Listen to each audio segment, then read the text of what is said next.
মুখ্যমন্ত্রী ডাক্তার মানিক সাহা বলেছেন, হর ঘর তিরঙ্গা কর্মসূচির মূল উদ্দেশ্য হল সারা দেশে জাতীয়তাবাদী অনুভূতি এবং দেশপ্রেম জাগানো।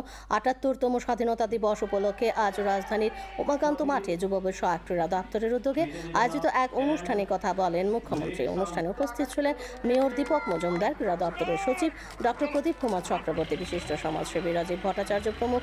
অনুষ্ঠানের শেষে একটি র্যালি আগরতলা শহরে বিভিন্ন পথ পরিক্রমা করে।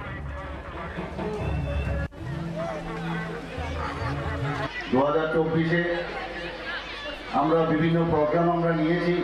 এই যে আমাদের যে হর ঘর তিরঙ্গা, সেই প্রোগ্রাম যেন সাফল্যমণ্ডিত হয়।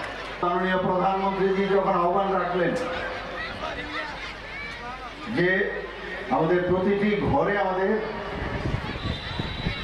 এই পতাকা উত্তোলন করতে হবে, জাতীয় পতাকা উত্তোলন করতে হবে, সেই উপলক্ষে আমাদের ত্রিপুরাতে 2022-এ আমাদের কাছে যে সংখ্যা আছে 8.5 লাখ